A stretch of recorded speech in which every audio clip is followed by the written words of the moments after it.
Everybody, this is Todd Wilson with another episode of Elevate Your Game. Today we have wife or your mother? Nope. Not yet. All right. Head coach. A dog. A dog. There we go. What's the dog's name? Bella. Bella. Okay. Has a beautiful dog, Bella. 5-time state champion. Head coach of Sierra Kenyan girls basketball, Alicia Komaki. Hey. Welcome to the show. Thanks for having me. Awesome. You are actually our first female guest on this show, and it's not by accident. I wanted to get you first. All right. And we're gonna now the ladies who are interested in being on the show will start inviting you on. I think it's just from really meeting you maybe a year ago and talking with you and everything that you've done with basketball over your career and time, and just who you are as a woman of God as well, and the mentorship. Like, she has to be on here first to represent the ladies. Right. So happy to represent. thank you for being here. We always start the show off first with our wall of hoop movies. Yes. Your favorite hoop movie and why? This one was real easy because it's Love and Basketball, which is like, I feel like pretty duh. Now I'm like the first female to come on the show and I'm choosing Love and Basketball. Like, There's Jason Hart chose Love and Basketball as well. Okay. There you go. All right. Yeah, I mean, that was like, I think I was 8th grade when it first came out, all through high school. I remember one of my high school boyfriends bought me that as a gift for a birthday one time. Like, it was on DVD. That's like a big deal when it came out on DVD. It was like a special edition, whatever. So Love and Basketball is easy up there at the top. But yeah, this brings it back. There's lots of really good ones on here for sure. Absolutely. Love and Basketball is nostalgic. Oh, yeah. For sure. And my wife actually hates it. And I never get to watch it when she's at home. She says, there's no way I'm going to play for a guy's heart and then he's going to beat me. Like, that is not love. Like, that was her whole stance. It was like, no, that's not love. That was rude. And all of a sudden she's in the WNBA and he's a stay-at-home dad. Like, I don't know. Maybe it wasn't realistic. Right. It was like, it could be, though. Like, why not? And is. that's a great movie. I don't care what anybody says, but she has no hoop in her blood. I love you, baby. Awesome. So, you have a rich past of just winning in basketball. So I wanted you to talk a little bit about that, your high school career, and then transitioning into coaching shortly after after going to Pepperdine and all of that. So what was your experience with basketball? Where did that love come from, and how's it taking you to where you are today? The love came quick. So I played pretty much every sport growing up, and the story my dad tells, it was 3rd grade and just driving along, and on the fence was like a local, what we would call NJB back then. I don't even know. I was in NJB. NJB still exists, but it was basically city basketball, right? And so I just saw the thing on the fence advertising for our local city, and I had not played basketball yet. So it was like, Dad, can I go play basketball? Oh yeah, sure, let's go play basketball. And I was like, kind of really good for a 4-foot whatever Asian kid, like, should not be that good at basketball, for never playing it. Just had a good feel for the game. I could like shoot kind of like with a normal form. I wasn't shooting with 2 hands. I had a high IQ. It was just weird, right? So I loved it. Like the second I touched the basketball. So it's like the first time you were introduced to basketball was then? Yeah. Wow. Yeah. So yeah, from there just played all the time, all sort of leagues. I built my own hoop when I was 13. Or maybe I think it was my 13th birthday, but I feel like I would have had a hoop before then. But our neighbors next door had a hoop, so I would always shoot on theirs. But I think I asked for one for my 13th birthday. And knowing my dad, it's like so fitting, but yeah, he's like, here, you put it together. So I put together my own hoop at 13. And so then I had one from there on out. And yeah, it was a real easy love. It was pretty easy to figure that out. That's awesome. That's like you were born to do what you do now, walking in your purpose at an early age. I actually started in NJB as well. And so that's where my love came from, was playing in that league. Yeah. Kind of natural. Yeah, little things that were going on. I could shoot for sure, but I was fast. So, yeah. So you take that love, moving through, youth league, and then you go to high school where they don't lose. Apparently, you guys had a 21-year record, or is it something like that, where you didn't lose league and you were a part of all of those? Are your 4 years you were a part of those? Yeah, so Troy High School had, to my knowledge, it still might be the longest standing. It's broken since then, but it might be the longest standing consecutive league win record across the country. And I know if it's been broken by somebody else since then, we're still in the top 2 or 3, right? So my 4 years, we went undefeated in league. And then having coached there for 6 years, we were undefeated those years too. So 10 of the, I think it ended up being 22 or 23 years I was part of in some way or another. So it's really cool. Yeah, we won a lot at Troy High School. I don't know if this is true. Somebody had told me this once. I might be one of the few or only that won a CF championship as a high school player, as an assistant coach, and as a head coach. Oh, wow. So that's kind of cool. Yeah. So to be able to be a part of that at all three different levels and kind of seeing different roles and responsibilities, obviously, that go into it at all three. And I'm also technically an AD, so throw that in there too. But yeah, so it's been a good experience and lots of wins. What is the winning formula? I'm gonna break this up a little bit. Mm-hmm. In high school as a player, what was the winning formula? What do you think it was then that was like, oh, this is how you win? What was it then? Well, that's a good question, and it's so interesting because I coach so differently than I was coached. And when we were playing high school basketball, it was the way that Kevin coached us. It was you work your butt off. We're really mentally tough. I think that was probably first and foremost what was poisoned into my mind was I am mentally tough. We're going to work harder than anybody else. We're going to be in really good shape. And we were talented, right? And so you throw all that together. And I think the biggest thing was that we had a really strong core of a belief in each other. So to my knowledge, Kevin's kind of philosophy that he's shared with me was I didn't care if you all hated me as long as you rallied around hating me. Yeah. So that bonded you guys together, right? So he could just be how he was purposely to try to get us to, be a little more cohesive. So it worked. Played for a CF championship almost every year that I was in high school.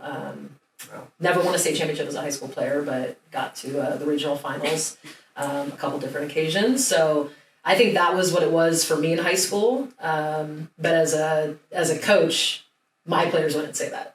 They wouldn't say those same. They wouldn't have those same ingredients. I don't think. So some of it's similar in terms of how bonded the team is. You know, we play hard, those types of things. But I don't talk a lot about mental toughness. And a couple of the other things that might be on there. Yeah. So your players don't have the same ingredients, and you don't talk about mental toughness with them. So so how do you leave that out? Because that's something I know that we stress is like, hey, have mental toughness. How do you implement that, or why is it not directly implemented to that way you coach? I've never thought about this till now, so I don't really know the answer for that. I think maybe it was scarring for me, maybe. Mm-hmm. And so it's like all this talk about mental toughness, and there was a lot of mind games that went into mental toughness, that it's a trick, right? They were tricking me into believing that. So maybe the way I coach is more so, like you said, it's there in other things we do. I just don't ever use those words. I don't ever say, are you guys mentally tough? We got to be strong. We have to, that just doesn't cross my mind. I don't think that's as important. If I were to pick my top 3 or 5 things, it's just, to me, it's not as important. And we're winning without it. And it's not my kids aren't mentally tough. It's just not something that I guess I feel I need to stress. And maybe that's why. Maybe they just are. And so I don't have to bring it up all the time, or I don't have to trick them into thinking they are or aren't, or constantly battle with them over it. But yeah, maybe it's because I was scarred. I think that might be a little trauma there. Yeah, a little Thanks. bit of trauma. Was that Coach Kevin? Thanks. But no, it goes to who you are, and maybe it's how you exude it in your coaching. And no, that's kind of awesome, actually. It's like just kind of implement it, because you don't question the mental toughness of your girls ever, and so that's really fascinating to me, that you can do that. So what are your top 3? We'll go stick to 3. Your top 3 things that you think are important to being a coach of, Derek Fisher was on the show a couple weeks ago, and he made this statement. I want to see if you agree with the statement first. And it made way more sense that the boys' game of basketball is so different from the girls that you can't compare them when you're watching them. And that's the issue of why people don't watch girls' basketball, because they're trying to compare it to the boys' game. And so do you agree with that? And what's your take on that?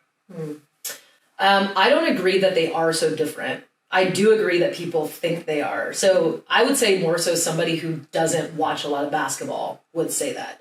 So the typical... I hate to get into the gender stuff, but the typical male fan, right? He only watches high-level NBA basketball. And you see the dunks and you see the whatever, right? The athleticism, and it's a different game, right? So yes, when they watch a women's game, or they just don't even want to watch a women's game because they're like, oh, I know women can't be that athletic. There's no way it can look like that. Go play a WNBA player. Right? And obviously they can't dunk. So I'm not watching for that. The entertainment value is different, right? Got it. But I think if you're a true fan of basketball and you watch a lot of it, you actually know that there are a lot of similarities. Yes. And especially how much the women's game's evolved, especially in the level of being athletic. And how, gosh, there's so many ways that it's just gotten so much closer to what the men's game is like in terms of what people want to say, right? I agree and I disagree. Mm-hmm. But what was the other point that Derek said? No, that was the Derek point. So I just wanted to see if you agreed with that. Now, because I was going to the question I have is the top 3 things that I was going to say that are important for girls basketball, but maybe just basketball in general then, that you think are important for a coach to implement into a program? That's a loaded question because I kind of believe that every team's different, right? And I actually just had a conversation with Derek a couple of days ago, and the level, when you come in as a professional basketball player, and the story kind of that we had chatted about was like Phil Jackson coming into their program, right? And so him, Kobe, and Shaq had been playing together for 4 years or so. And so, like, what does Phil do as, like, the orchestrator of that team? Well, these are high-level, like, yeah, Kobe was only in his 4th year, but these are high-level basketball players, right? So maybe you don't have to talk about mental toughness. Maybe you don't have to talk about being in top elite physical condition. Maybe you do. Like, everybody's different, and then every team's different, right? So I don't know if there's, like, a formula necessarily for, hey, we can talk about accountability, and we can talk about discipline, and we can talk about commitment. Mm-hmm. Well, I'm kind of hoping that at this stage of my career with my teams, I don't really have to talk about commitment anymore. I don't have to talk about passion anymore. But on some teams, you do. And for some people, you do, because that's what they're missing, right? Yeah. You look at John Morant, like, he's one of the most elite basketball players in the world. He needs to have some conversations about some other things right now, right? And you kind of wonder, like, why is somebody like that missing out on some of those conversations? So I don't know if I have a good answer for that. Some things that we preach that are kind of, I'll go a little more basic here is, one, I believe that better people make better basketball players. So we focus on them as people first. That's my first and foremost. That's my basketball philosophy. That's how I coach, going to the camera a little bit more. So when you come play for Sierra Canyon, we have a conversation about you're going to be the best person you can be.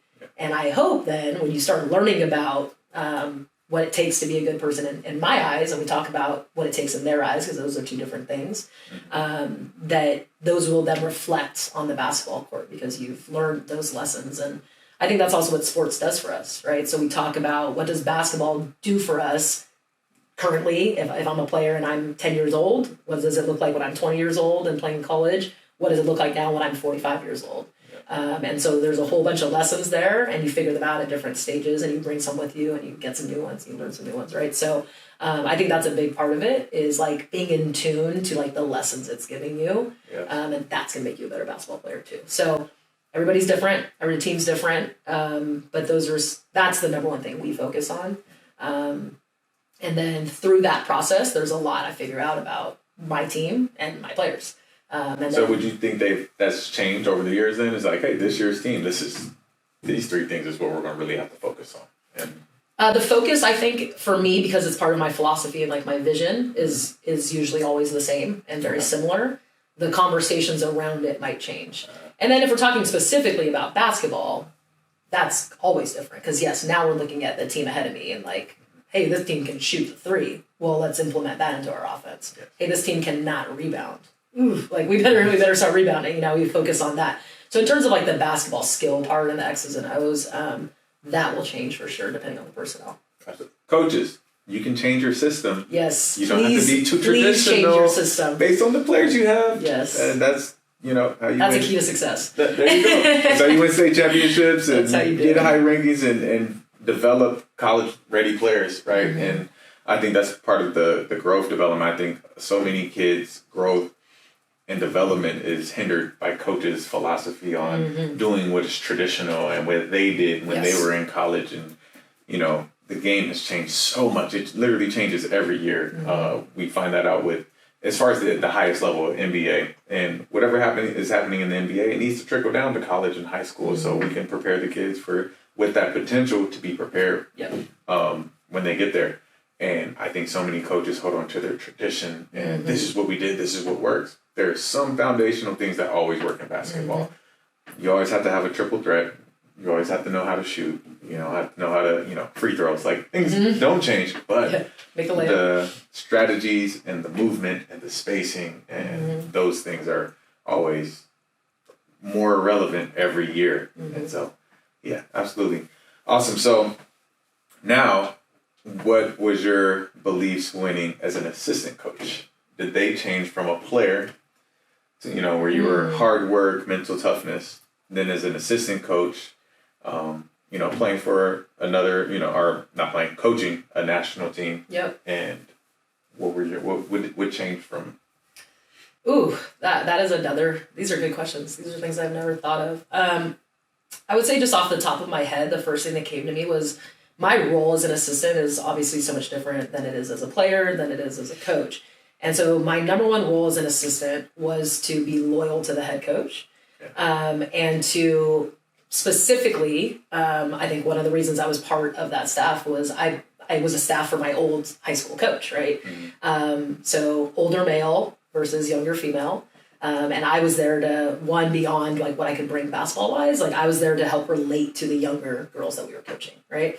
And so I always looked at it in that sense of I was always monitoring how they got along, right? So I've said that now on all three levels, right? The cohesion of the team. I don't like the word chemistry, but like how well they get along is a huge part of winning. And so that was kind of like part of my job duties was like put out the little fires, right? Don't bring them to the head coach. Yeah. And so I think I was a little more in tune to that than I was anything else, outside of, again, the skill. We won because we were really good. Right. We had little fires. We might have had a big fire. You put it out, and we're still going to win. We were pretty darn good at basketball. So I think that obviously to win on the highest level, you have to have a skill set first. Yeah. But let's say that team A, B, and C are all equal on their skill set. Yes, what are those intangibles? The team's got to get along. They can't have egos. The star players can't have egos.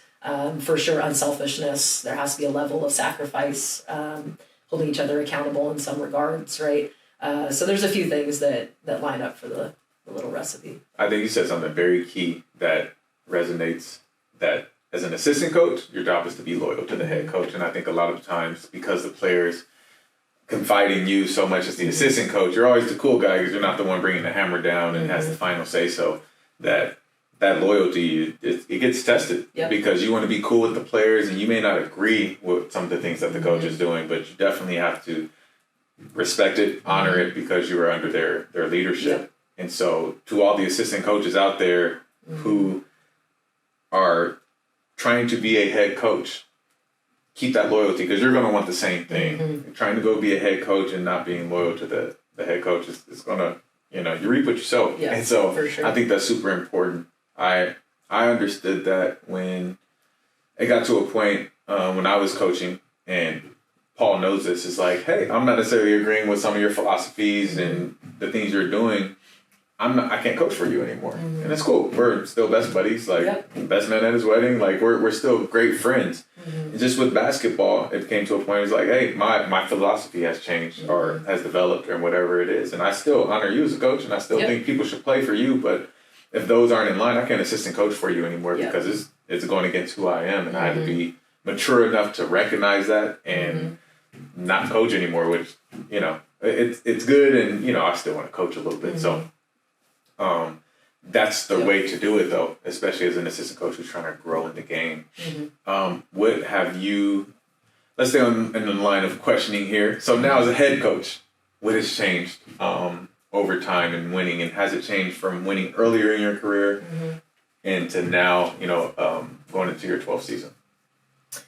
I'll answer this and then let me know if I'm not answering it the way the question was asked. But I think the one thing that I've learned going through 11 years as a head coach, and I have been coaching, this was my 19th season overall coaching high school basketball. It's being adaptable. And I think the other big thing is being authentic. So I just recently had this conversation as well. Like when I first started coaching, and now it's my team, right? So yeah, there's a lot. You bring yourself when you're assistant coach. Obviously, as a player, that's a different conversation.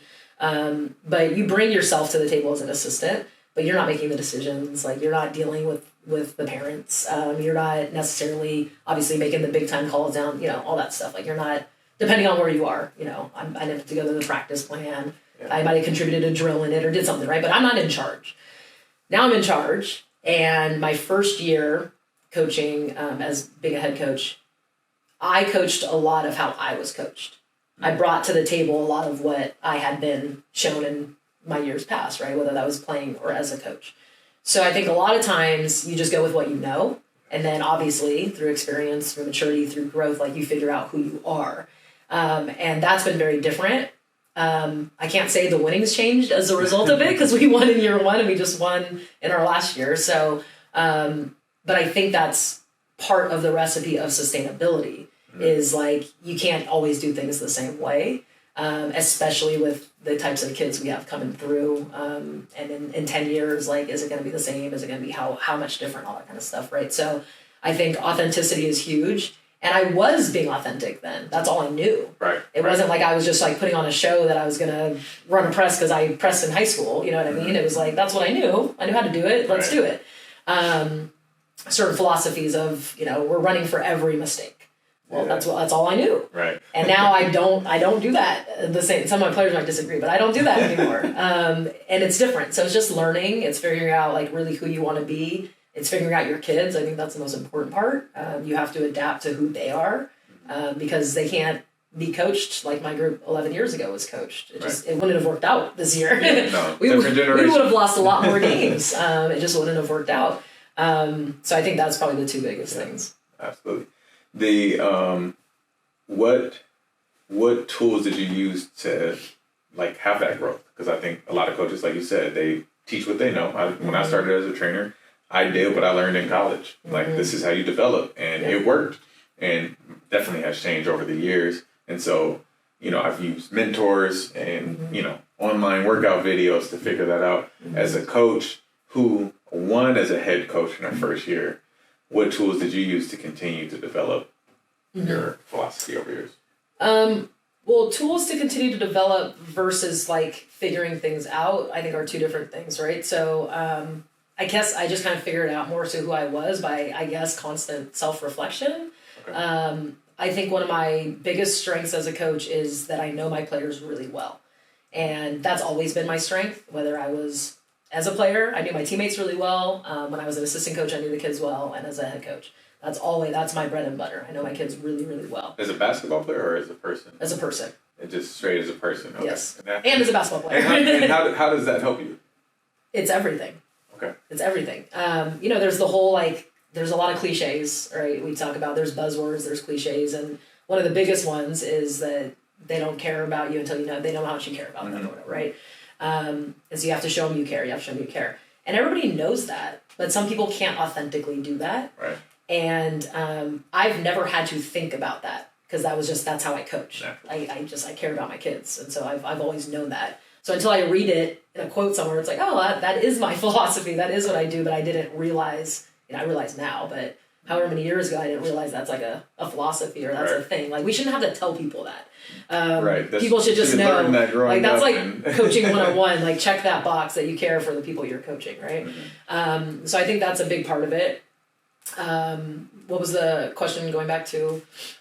So with that, what tools did you use to develop? Hey, so that's you, a natural thing that you had and you figuring it out as you self-reflect, and now the tools that you've used. Yeah, so if I'm going with like actual physical tools, it's just, I'm a person who seeks knowledge, and so I always wanted to be the best version of myself and the best coach I could possibly be, right? So going to clinics as much as possible. Now it's listening to podcasts. 10 years ago, there weren't really podcasts to listen to. Big book reader, so reading. And at that time, way back when I first started just coaching, period, I mean, I bought like the old school books. Like I don't even know if like people would know I'm talking about, like they exist anymore, but like literally like Basketball 101 and like reading and what's a screen and all the kinds of, now, yes, I knew what they were, but like let's learn as much about it as possibly can, right? So now the books are a little more advanced. We're not reading about basketball 101 anymore, but it's just learning, and it's figuring out what tool works best for you. Some people love to read. Some people can't ever read anything. Obviously now there's so much knowledge that's available for all of us with everything that's available on the internet and YouTube and podcasts and Twitter, and like you can learn so much. And so the tools have increased, which is fantastic. But I think it was just like the yearning to want to be better. Like that has to exist first, because it has to be authentic. And then there's so many tools available now to do it, which is great. Yeah. What was the motivation to keep, like, I come back to it because I think we get, we can settle. It's like, you won your first year. What made you think that you had to keep getting better? Like, what is that driver? I mean, going back to like reflect that far back, I don't know if that was like anything that just clicked. That's just who I am. So I don't know if there was ever a moment of like, hey, you won, but you got to get better. Like, that's just how I think. Like, this was my 11th year. You said 5 state championships. We just came off of a national championship. Like, we've had 8 league champions, whatever. It's not just about the winning, because I think sometimes we get caught up in that too. Winning doesn't define my success as a coach. So it's not, okay, I won a state championship. I don't need to get better. I clearly know what I'm doing. I'm at the top of the top of the top. Like, no, like I got to get better just for who I am and for the sake of my kids. And basketball's evolving, and there's new terminology, and there's new systems, and there's so many things, right? So if I want to stay up, I got to stay up. And so again, that's just part of my personality, I think. But yeah, I don't really know how else to answer it. No, that's it. It's innately in you, and so I'm just trying to help the people who don't have that. It's like, how do you find that driver if you do see some level of success and continue to get better? And I think you mentioned some of those things. If for maybe your assistant coaches, what do you do for them to develop them? I know most of the time the goal is, unless you got one of them old time assistants who is retired and they want to be an assistant coach forever, but most assistant coaches are probably looking to be a head coach. What do you have in place for them to develop them to get there? I think the first is conversations. So we are constantly just keeping in touch with each other about beginning of the year. Like, is there something you didn't do last year that you want to do this year? Is there something you did last year that you don't want to do anymore this year, right? So that just, from that simple question, spurred conversations in the last few years. I've been with my staff now. So finished my 11th year at Sierra. So Kyle's been with me, I believe, for 8 of the 11. And then Steve's been with us now for maybe 4 or 5 of the 11. So together, we've been together for 4 or 5 years, right? So starting to figure things out together. So it's that one simple conversation can like change so much, as long as they have an answer. Right. Because there's the people who don't want to speak up, right? Like, so, I don't know, whatever I do, whatever. You really won't do it ever. It's like, you won't. You got to figure out something. And the fact that they're honest and that they are going to speak up, that we can have those conversations, right? So I think as a head coach, it's not being fearful of conversation and truth, right? Because if they were to say, well, to be honest, like, you're in charge of the guards, coach, and I think I could actually maybe not do it better, but like, you're not doing a great job. I gotta be able to hear that, right? It's like, okay, cool. You want the guards? Go ahead and have the guards. So it's having those conversations, I think, first and foremost. So that's the beginning of the year. And then the end of the year, and throughout the year, we're self-evaluating and we're reflecting, we're doing all that stuff. But one of the questions, or not a question, at the end of the year is we work on a project every summer. So I give them some ideas of things that I want to see happen, and if they don't agree with those or they don't want it, no problem. It's not their passion. I want something that they're gonna be passionate about. Okay. So we have a conversation about it, and it's like, okay, bring it. You think that was a good idea? Cool. You didn't, whatever. But now bring something new to the table.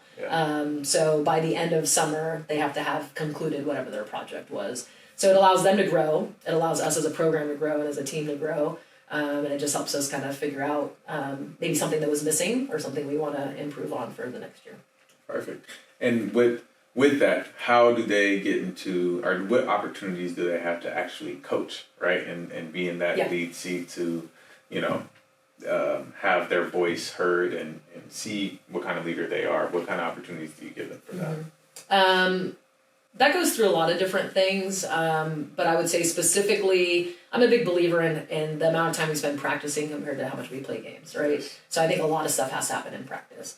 And so that could be, hey, you have a drill you want to bring to the table, like run it. It could be today maybe you're running the practice plan and I'm just going to sit there and watch and observe, right? So it comes in a lot of different forms, but it's also whatever is comfortable for them, whatever they want to do. And that goes back to those early conversations. It's not so much, I don't think it's my job to be creative with ways to make them feel comfortable. We're past that. So if they're not feeling comfortable, that's a different conversation. And if it's in them to want to be a head coach and they want to learn the most about this, or this, and they want to grow in this category, that goes back to the conversation, right? So I don't necessarily need to be creative in coming up with ways to make them feel like ingrained because they're already there.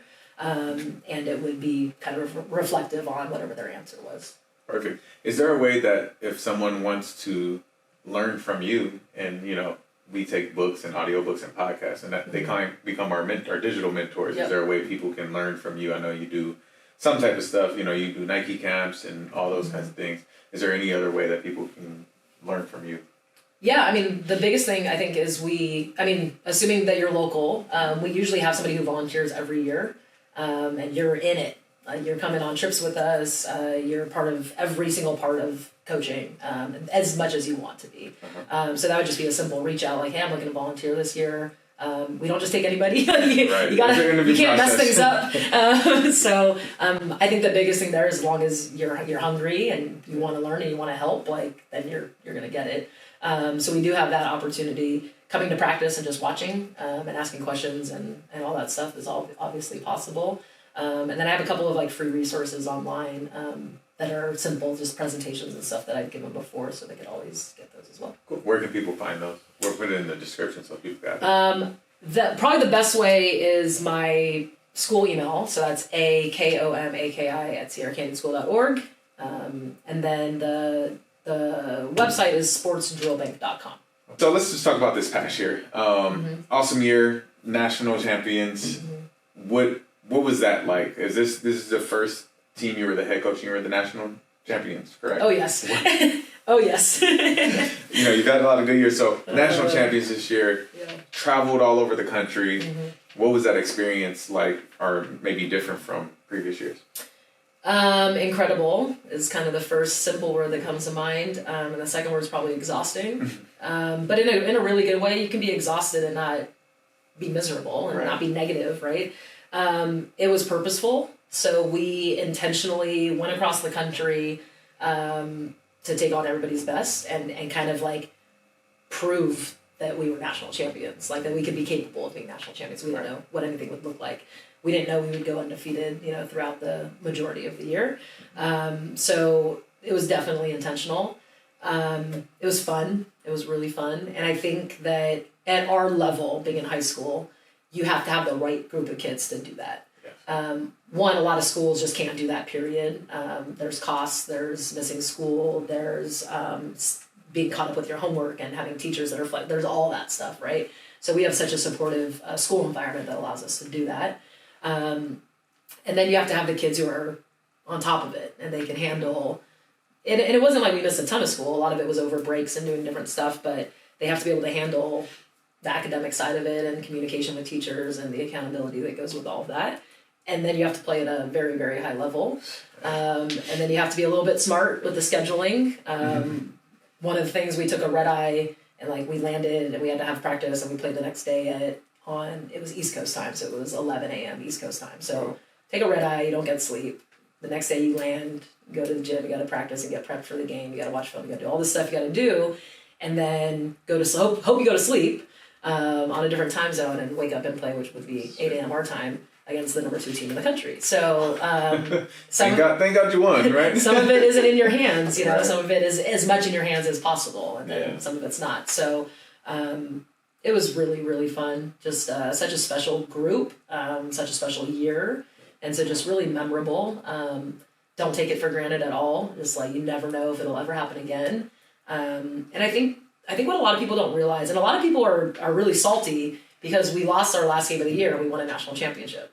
And so local people, of course, are like, how did they win when they didn't even win a state championship? You guys were incredible full year. And, like, and that's the thing, like, I don't choose who's a national champion. Right. Like, ESPN did, I'm sorry. And so I think a lot of it is just, like, you have to now I understand, like, if I'm ever that person who's salty, like, looking at who's at the top of the top, it's like, what goes into all of it. Yes. And to have done that the way we did it, I don't think anybody's ever done it the way we did it this year. Like, I truly think, like, we earned ourselves a national championship.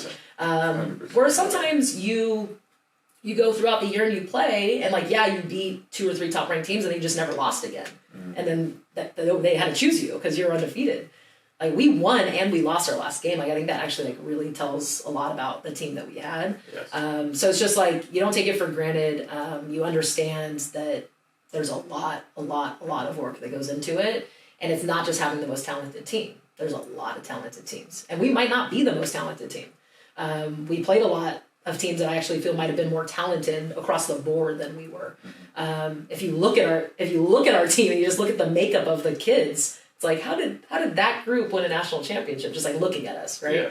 Yeah. We're so diverse. We're small. We're big, but we're small. Right.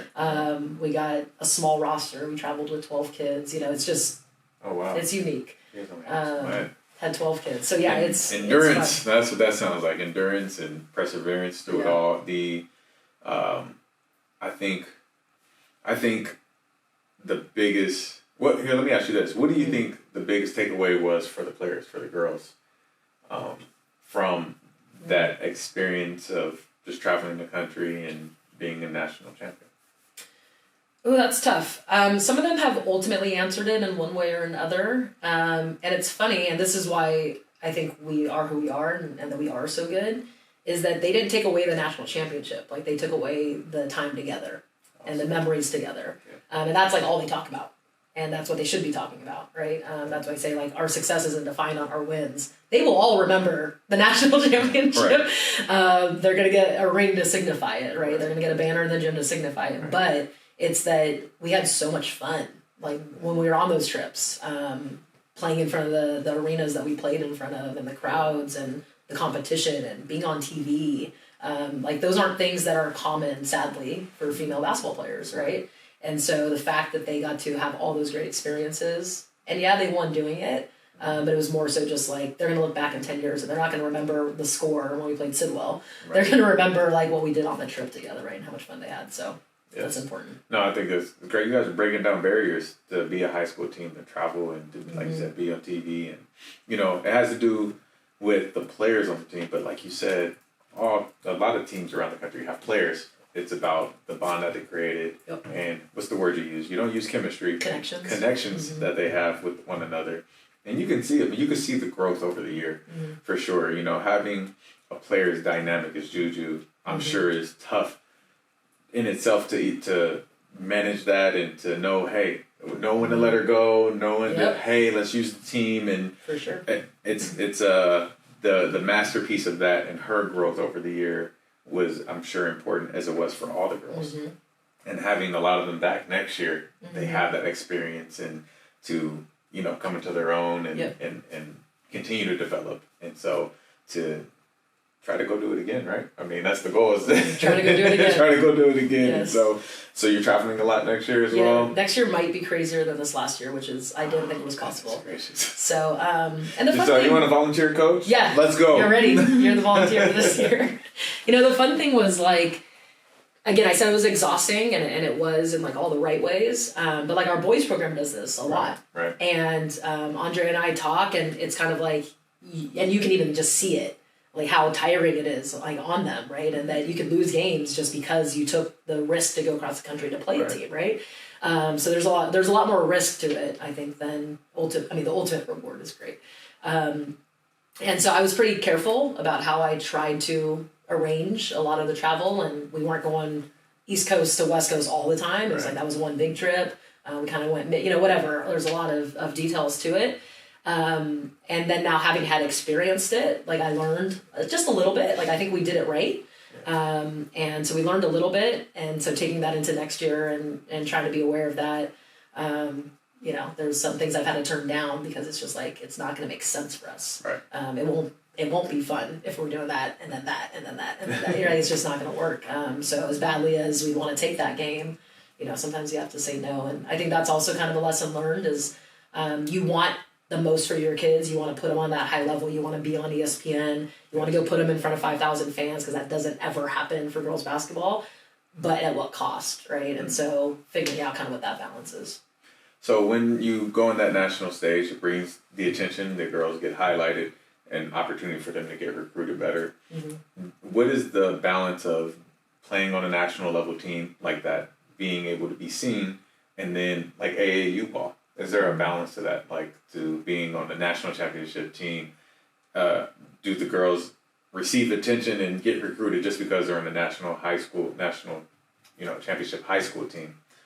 Or do they really still have to make their mark in AAU? What does that look like? What's that balance? Interesting. I think it depends on the kid. Okay. And it depends on kind of, there's so many answers to that. Like it depends on where were they before the year started? Like what age are they? What grade are, all that kind of stuff like matters. Mm-hmm. So like McKinley Randolph is one of the best players in the country. Mac's gonna be one of the best players in the country, whether she plays for me or she plays for Chatsworth down the street. Like that's who she is. She doesn't need to play it all this summer. She doesn't need to play it all next year. Like she's got her offers and she's set and she's gonna go wherever she wants in the country, right? Us winning a national championship had nothing to do with her. It helped. Maybe it helped one of the top schools in the country who wants her watch her play against the top teams in the country, and they're like, yeah, we thought that's who she was, and we were right. Confirmed. Right? Yes. Confirmed. And those are probably the rare specific cases where that's the case, right? I think it helps for sure with kind of our name and the success of the program that people are willing to take players from our program based on conversations I've had just because they've played for us, right? So there's some of that to it. But I think they also have to go and prove themselves, not necessarily prove themselves in club basketball, but that's where the college recruiters go watch you play, yes. Right? So you have to go prove yourself in front of college coaches, whatever that looks like, whether that's them being at our own practices. It's rare that they're at a lot of our games during the year because they're in their own season, so they really don't make it really till playoff time or if we're in their city. Right. So it's really practice time in the preseason. It's games sprinkled in between major showcases.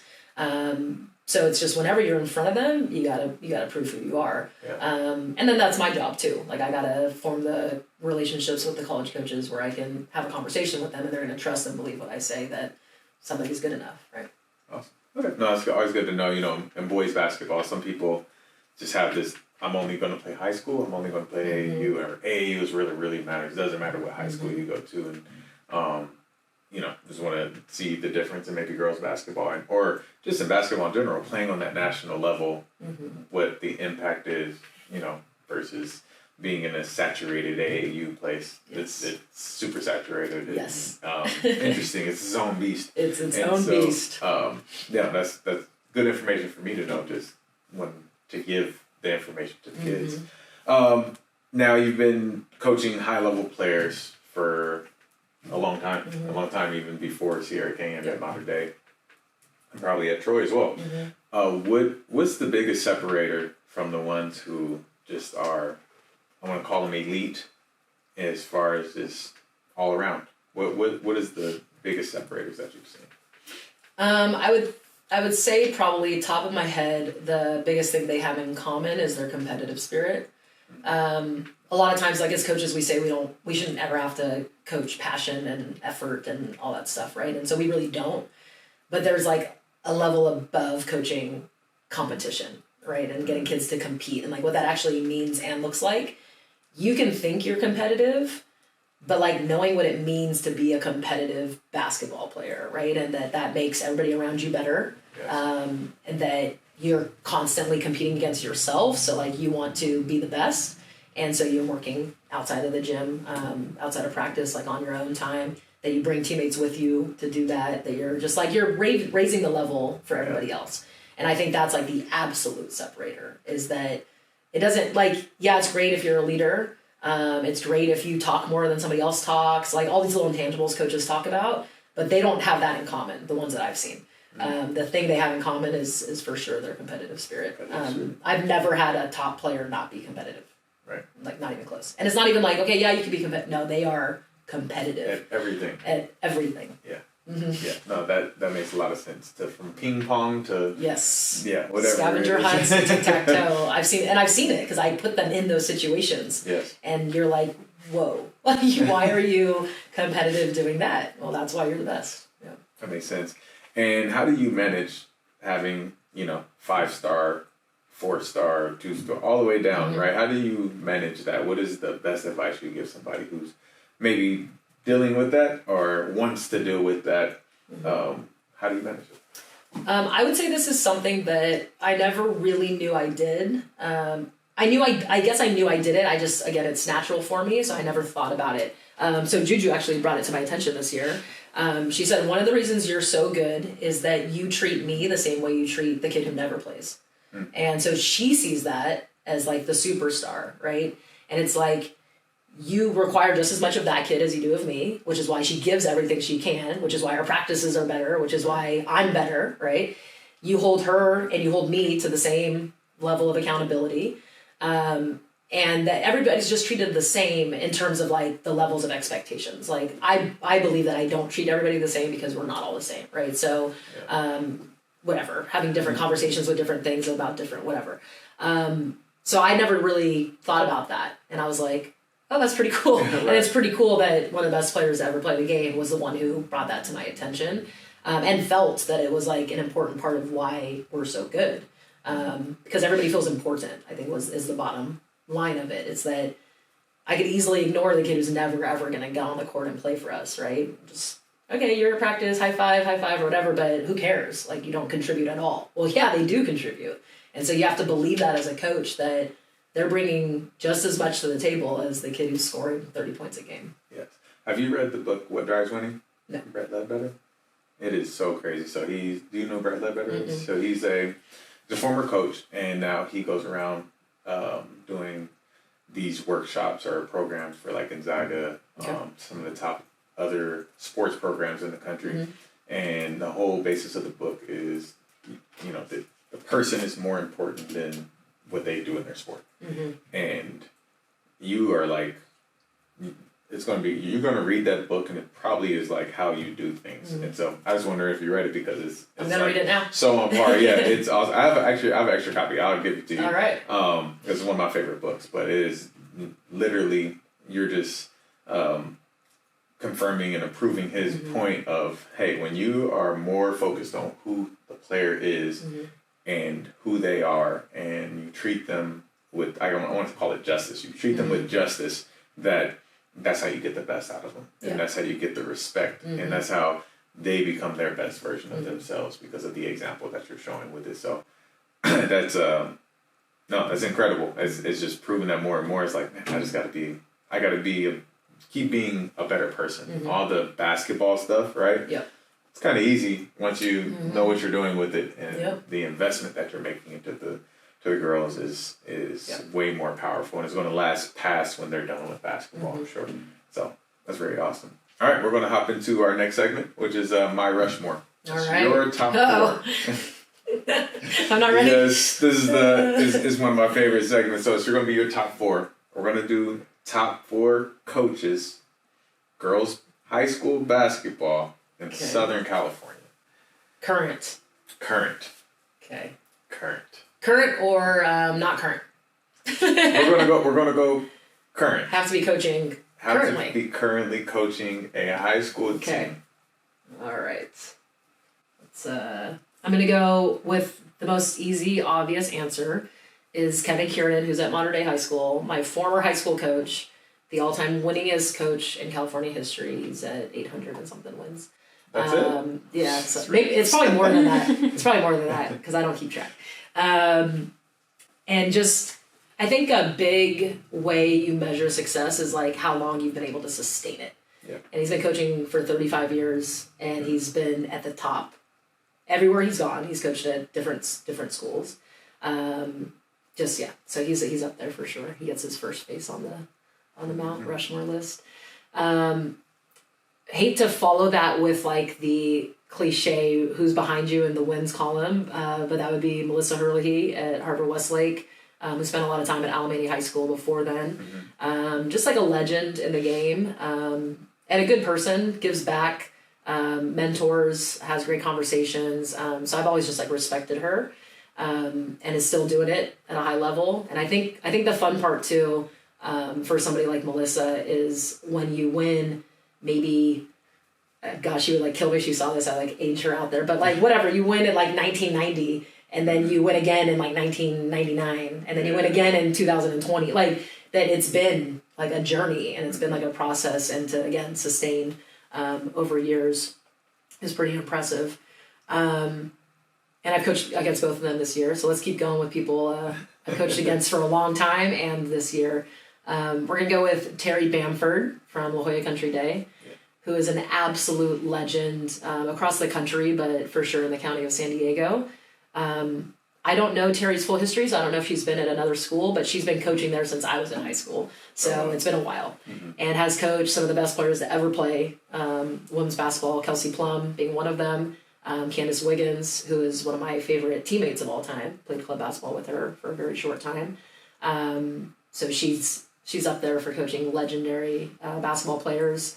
And you touched on that earlier, like there's more to getting those kids to perform, right? And getting them to be their best. And like Terry's had some of the best, and she's gotten them to be their best when they were in high school. And it has won, I have no idea how many section titles in San Diego. So she's up there for sure. I'm going to go with a little spinner here on the last one because you said current coaches. So Vanessa Nygaard would be on there for one word, but she's no longer coaching high school basketball. And so I don't know if it's quite south enough, but I'm going to go with Craig from Clovis West, which is in Fresno-ish area. Is same thing, like just owns that area of California. Has won something insane, like 13 straight section championships. Really good guy, does things the right way. And he's one of those guys that does have a system and sticks to it. Do they do a dribble drive up there too? They do a dribble drive and they press. Yeah, okay, same as the boys. That's that whole, they are serious about that stuff. Yes. Wow, I know the girls did it on their side too. Yes, they do. So he's, and we spread it out a little bit. So we got our two SoCal people, we got San Diego and the Fresno area. Love it. Craig Campbell, by the way, I didn't give his last name. Awesome. So my four looks a lot similar. The first three I'm keeping, and I don't know Craig. And I didn't know what he did. We're putting Alicia Komaki on that Mount Rushmore. If she's not going to do it, I'm going to do it. Just there you go.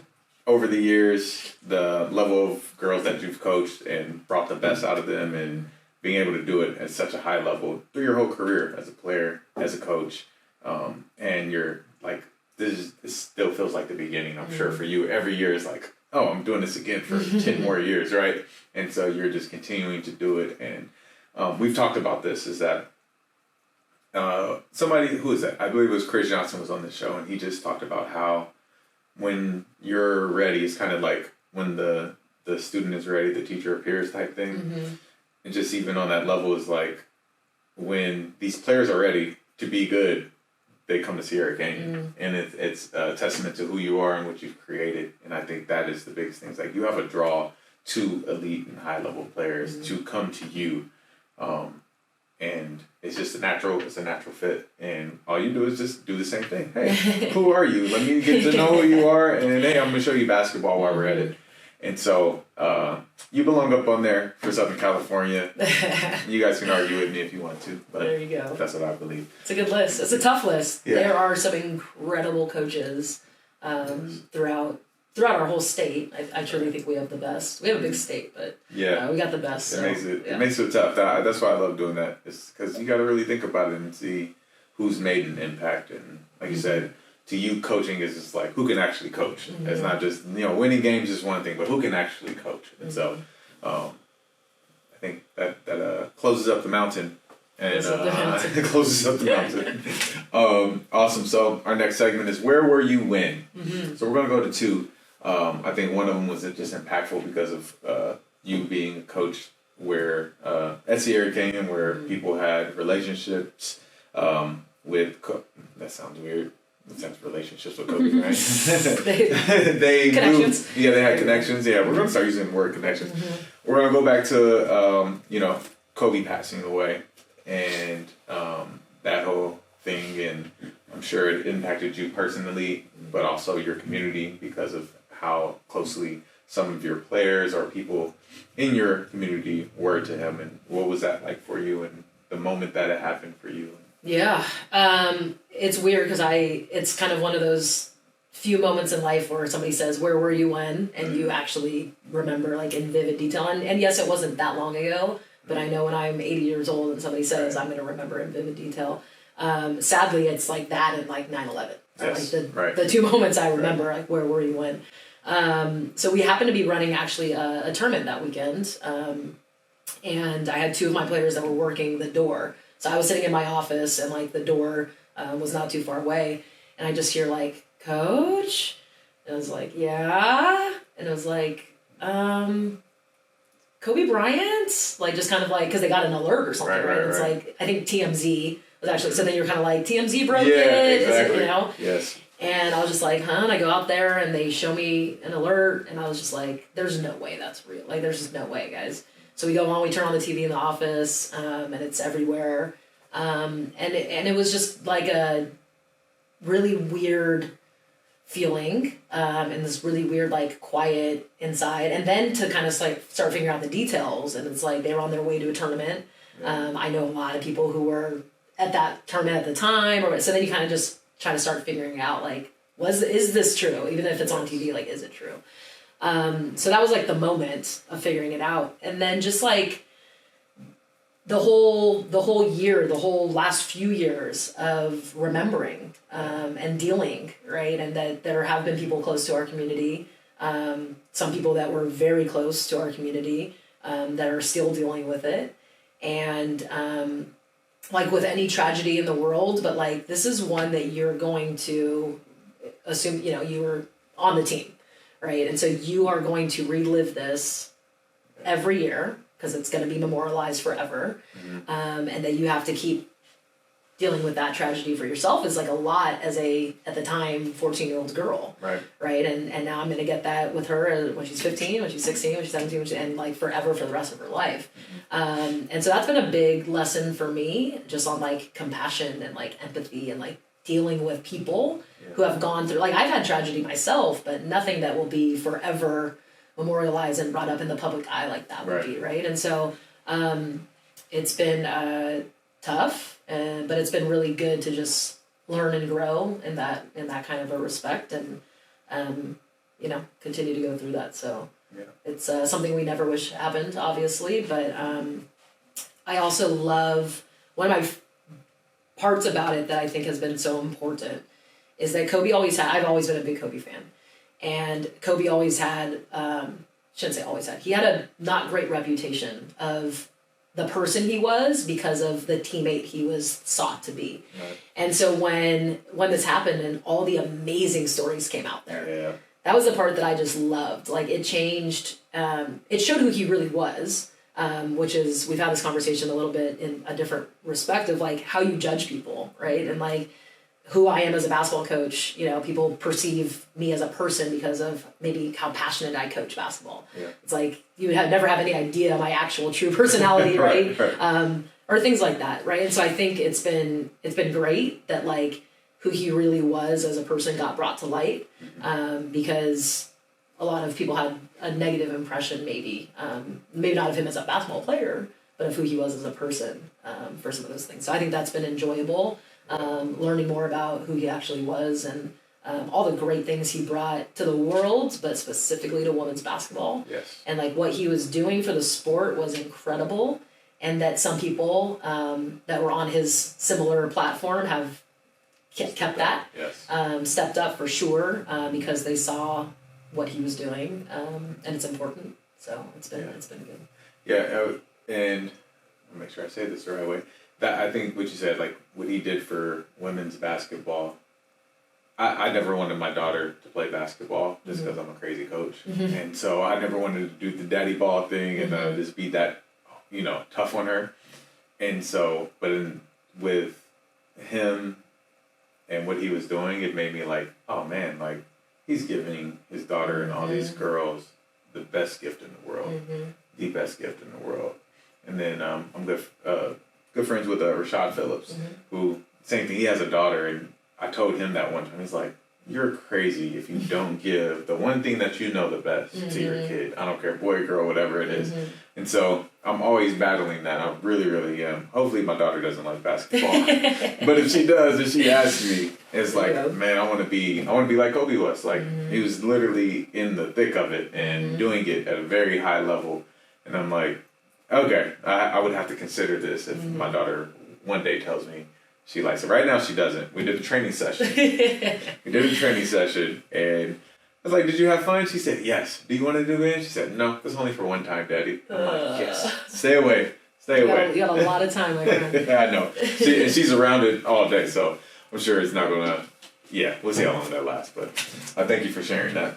And the next one, we're going to March 13th, 2013. You beat, what school was it? Horizon Christian for the regional championship. And just tell the story. I think it's a great story. Yes. So kind of reflecting back, right? This was my first year being a head coach. Had just come off of 2 state championships with Modern Day as an assistant coach. And we're here, we're in the moment, we're playing in the regional championship game. And it's an incredible game. To this day, it's one of the best players I've ever coached against, DJ Carrington, who went on to Baylor and Stanford, is in the WNBA now. Incredible basketball player. We win the game by 1 point. It comes down to the wire. It's insane. It's out of control. One of my favorite games of all time, too. And afterwards, my players are all crying and they're celebrating. And it's like, I've seen us be happy, like tears of joy, right? Of course. And you can kind of tell the difference. And it kind of seemed like it was tears of a little bit of sadness. So, we're bringing it all in, we're all happy. And it's like, why are you guys crying? Like, we should just be so happy that we're going to go play for a state championship. And I didn't say those words. I just said, why are you guys crying? And they said, because it's over. And I said, what's over? They're like, our season, it's over. And it's like adorable. This team had no idea. They had never been to state. They just didn't know what any of that looked like, right? And so I go, no, guys, it's just beginning. Like, we're going to go play for a state championship, like tomorrow. We're getting all the best, in the next day or two. And it was just such a perfect memory of it being my first state championship as a head coach. Like, the one I could really claim and say was, mine and ours. And that it was, this most innocent moment, just makes it so much better. Because we did talk about, I came from winning. I had this... whatever. And so it wasn't that. It had its own completely separate meaning and thing and all that good stuff. So it was personal and it was memorable. And then we also took care of business and won a state championship. Did they cry again? They did not. So they used their cry for that reason. Yeah, they used their cry, but they thought everything was over. Yeah, they probably did, to be honest, but...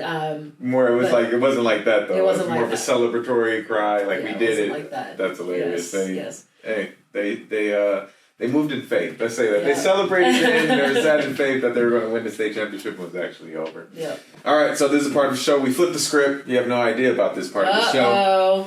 You have 2 questions that you can ask me that I can answer for you, and it could be anything, actually. I'm opening it up. So it could be about basketball and what I do, or it could be about my life. Okay, that is fun. Let's go with... That's actually not my favorite. I do have a favorite moment of coaching. So what has been your favorite moment that basketball's brought you? So it didn't have to be necessarily from coaching in a game or you playing in a game, but your favorite moment basketball's brought you. My favorite moment that basketball has brought me. That is a deep question. Oh, man. I wasn't ready for this. Neither was I. All right. My favorite moment that basketball has brought me. It has to be 3 summers ago. I got to be in the gym with LeBron James every day. And it was not because it was LeBron James necessarily, but kind of.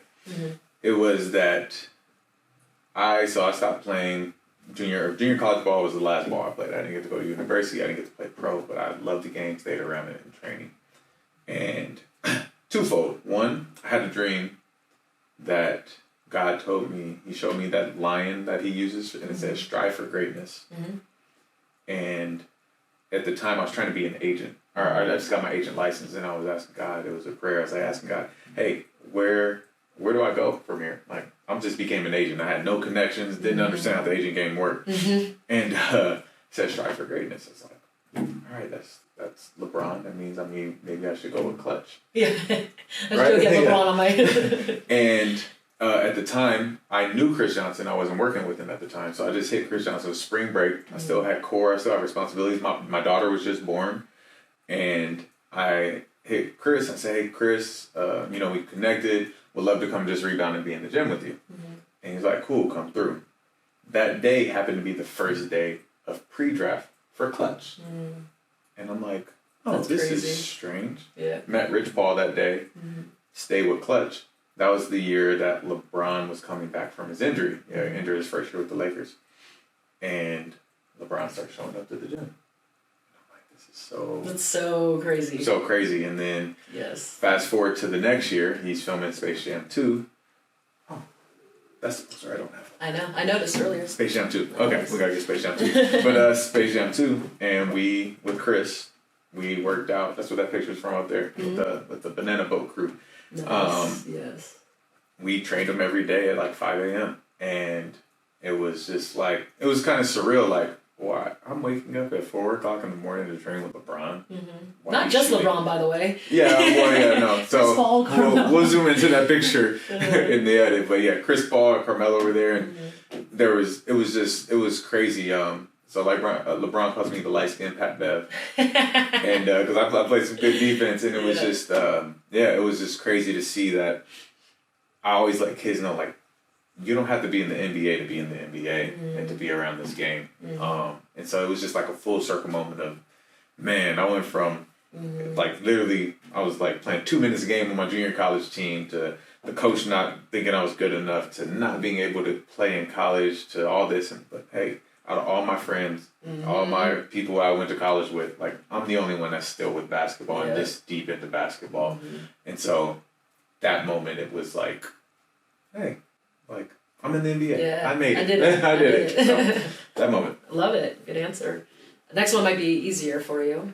If you could have anybody on your show, like nationwide, so it doesn't have to be, right, like the poor little local Sierra Canyon coach. You can go with anybody. You guys are the important people. We're repping Southern California first.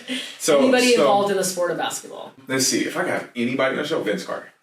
Really? Vince Carter is my favorite player of all time. Vince Carter. I'm just a fan.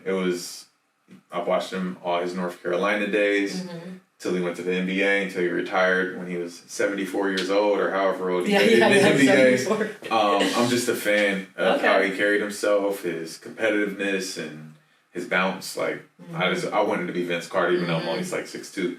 I just wanted to be Vince Carter. Like, that's it. I used to get basketball cards every year. My dad used to get them for me for my birthday, and I have like a signed, authenticated Vince Carter rookie card. Nice. And I don't know if that's like sent it over there. It's like, oh, I got his card. His game, and I just love Vince. Just the excitement. Like, he definitely put a love in the game. Well, Vinsanity on the show. That'd be great. So. Well, we're best friends, so I can make it happen. I was like, could you imagine? Could you imagine? I'm like, he was in my wedding, so I got this for you. Yeah, no, that'd be great. That's a great question. I never thought about that, but definitely want Vince Carter on the show. So Vince, if you see this, if you hear this, anybody who knows Vince, who knows me, who's going to see this, we're actually going to post this. Yeah, Vince is coming. All 3 cameras, Vince Carter, come on through. Awesome.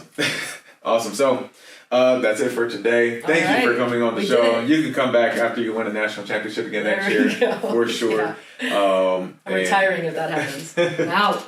You have 24 seconds on your shot clock. Girls, got 30 seconds on your shot clock.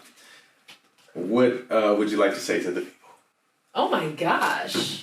What does that even mean? 30 seconds on my shot clock. Let people know what's happening in your world that maybe they can attach to. If you have any summer camps or anything, and just what you want them to know. I mean, I do have all those things going on, but I don't necessarily think that's very important. I mean, I guess it's just like whoever's listening out there, if you're a high school basketball player, if you're a basketball player right now, it's just like figure out how you can be the best version of yourself. And number one is be a good teammate. If you are a coach out there, like let's connect. I'm always happy to help, give back, talk hoops. It doesn't have to be a mentorship situation. It's just like, let's learn and grow together. And if you're a player out there and you want to play for me, like, let's figure it out. No, I don't need any more. I'm good. We're set. So yeah, it's just like, we all love basketball, which is why we're here, which is why we are listening, which is why we tune in. And there's so much more it can give you than just like it being a sport. So find out all the things it can give you. Thank you very much. Yep. Great to have you on the show. Yes, sir. Ladies and gentlemen, Alicia Komaki, give her a hand. All over the internet. Thank you very much, and I will see you next time. Peace.